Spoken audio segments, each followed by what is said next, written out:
is a fan question. Hello. Hi, fans. So the first one is from Fernanda from Brazil. Fernandinha? Is it your Fernanda? I don't think so.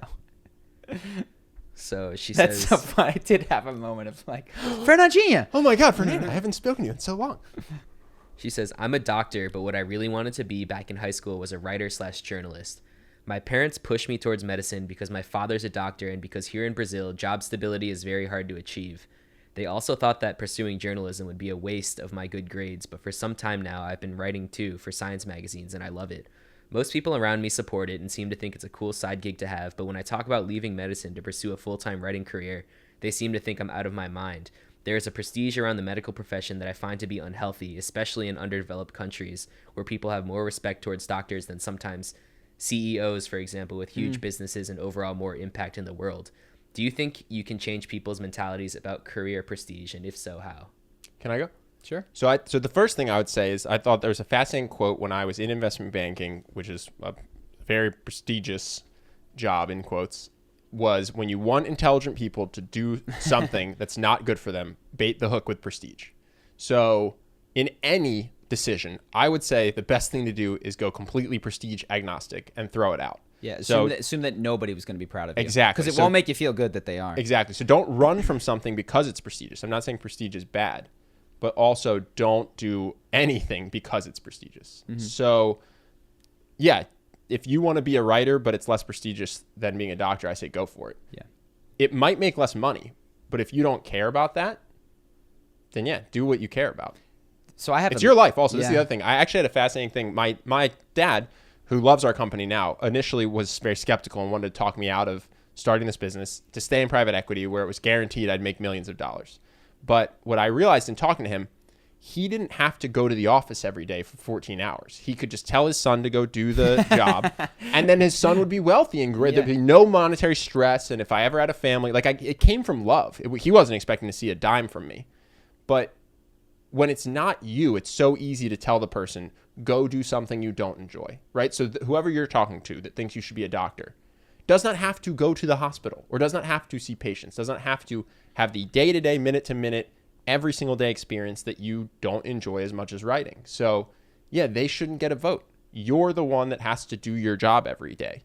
And so you should do whatever you want. And if you want to make less money because you like writing, do that. Yeah, I have a lot of reactions to this. One of them is, I think, as you correctly noted, that Brazil economically, I don't know how many years, but at least prestige is maybe 20 years behind the U.S., maybe 30. Doctors were all the rage in the 80s. Everybody needed to be a doctor, and that has dipped. You know, as the Yeah, it's power still a good has job. It's still a prestigious job. Yeah, but but it's not investment banker. It's not like tech CEO. Yes, it's as not the money most. exactly. Well, it's cultural too. Different cultures, different ethnicities, I think, have different prestige rankings for jobs. I think you're going to see in the next 20 years in Brazil, the doctors dip just like they did in the United States of America. Sure, and tech CEOs will go up. CEOs go up. So if you're chasing prestige, you're actually, in my opinion, you shouldn't chase prestige. Pretend that you were going to. This is not a good long-term decision. You're going to wind up being a doctor that is mid-tier if the U.S. is any sort of paradigm for how these sorts of things are going with the direction the economy is taking. But you would still agree to just be prestige agnostic anyway. Of course. Yeah, I just think that's funny that, my mom my mom was a nurse and she always looked up to the doctors. She thought they were and she wanted me to be a doctor for that reason. Luckily didn't push me terribly hard, but I just think it's interesting that the world that our parents grew up in, what was so hip to them, what was the bee's knees to our parents. It's like, you guys are 30 years behind. Even if I did care about prestige, you're wrong about this. It's going to be the finance guys. It's going to be the tech guys or girls.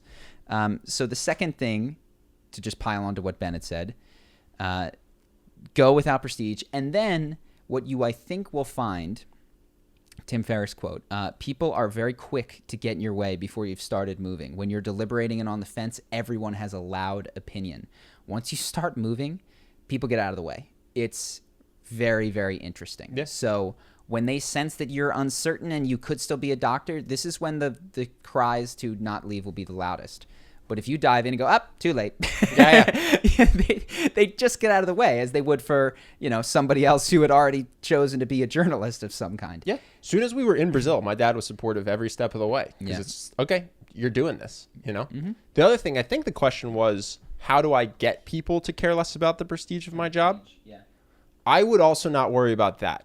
I would not try to convince other people that you're making the right decisions in your life, because that is going to be a lot of energy, a lot of spinning wheels for potentially not a lot of change. Sure. I try not to control other people's minds so much these days. And so I'm sure I had people who thought I was an idiot for leaving finance. I'm actually positive there were some guys in my fraternity who I wasn't super close to who talked shit on me when I left. But so be it. I wasn't that close to them to begin with. All my closest friends, super supportive today, And some of them still thought I was crazy. But they just said, that's my crazy friend, Ben. Yeah. He's still my friend. So I actually think do it for you. Throw away prestige. Don't worry about other people thinking it's the right or wrong decision. And just think about, what do you value? Do you value income? Do you value freedom of time? Do you value doing something you care about? Mm-hmm. Write down all the things you value, score it out of 10, and then go do the thing that is best for you. You're the only one who is going to do this every day. Yeah. Your friends won't. They'll do their jobs. So, and here's just one last thing. How do you talk about it? Let's say you decide to be the journalist, and you still have to interact with these people who think this is a terrible idea. I find people are actually going to quickly warm up to you and actually like you. When you are a journalist and you love writing, or you are a fictional writer, whatever you want to write about, and you love it, very quickly after you get used to talking about it and you're no longer projecting that you might regret your decision or that you're scared, people will be way more fascinated than when you begrudgingly share that you're a doctor, because you're not passionate about it. And at the end of the day, that's all people care about, is what you're projecting about yourself. So when I was an investment banker and I hated it, I got much worse reactions from people than when I met people and I did something I cared about. Mm-hmm. When it comes to your parents, one thing that I would consider is that you guys may in fact agree if you get down to values, may still disagree, but you can ask them, look, I'm going to do this. What is it about being a doctor that you most value? And let them tell you, and listen. And I assume it has some money. It's a good job. You're going to help a lot of people. You'll be stable if you have a family. This is very important. It's secure. It's all these, that, and the other things. And go, okay, good news is I also want a lot of those things. You know what I mean? I'm not running away from any of those. I would like to earn a decent income.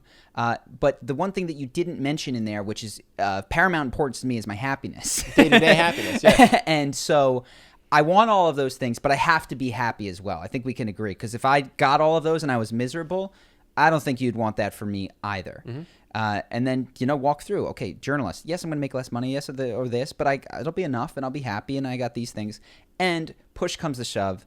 Well, you can always say, I think it's in a video that we made a long time ago, which is, well, the good news is, if somebody else is, this is what I would do. Good news is you get to make all the decisions for you, and I get to make the decisions for me, because I think if the situations were reversed, we'd both be unhappy, which is a nice way of throwing some shade and being like, look, if I had to follow your stupid prestigious path, I'd be miserable. But you don't hear me yelling at you that you need to change your job and go do something else. Yeah. Well, you said something interesting too, which I think is important, is you can also build a bridge from where they are to where you are. Because, for instance, I don't know, but I would assume that they maybe don't have the same perception of your experience as a doctor and your experience as a writer. I know for myself, I went into investment banking voluntarily. Then I read a book about entrepreneurship and my dreams changed. When I was talking to people, they weren't in my brain for that change. So they don't know the reasons that I wanted to be an entrepreneur. So with my friends, with my dad, once I had that conversation of explaining, listen, I totally get everything you're saying. Let me walk you through why my mind has changed. People are much more receptive. They're much more supportive. They're just not necessarily there for the journey, right? They're, to the point we were talking about earlier, their camera is only on their stuff. So they weren't there in your brain for all the new information you have acquired, which could include how much you hate your current job. It can include the change of your dreams or goals. So yeah, you can, a lot of times, just building a bridge, pacing the reality is really important. Good luck. Go do what you like and do it well. Don't be a doctor. Unless you like being unless a doctor. you like being a doctor. And if you like being a doctor, be a doctor. Be a damn good doctor. Yeah. I think that's I think it's an excellent job for those who are interested. I think it's a terrible job for people who don't want to be. Yeah. And unfortunately, it's one of those jobs that gets so many kids pushed by their parents. Yeah. Same thing with lawyer. Like, then you just get these people that are dead on the inside doing. No, but my friend, these listen, jobs. just to make it super crystal clear, we're not anti-doctor. My friend is an orthopedic surgeon and he loves it. He finds it fascinating. He works in the ER repairing jaws from gunshot wounds. Yeah. He loves to talk about it. I only understand like a third of the words he uses because he's so deep in it that he'll talk about the specific names for every tooth. He should still be a doctor or a dentist or whatever you want to call it. So yeah, it's not the profession that's the problem. It's just doing anything that you're passionless about that you don't like isn't worth it. Sure. What else?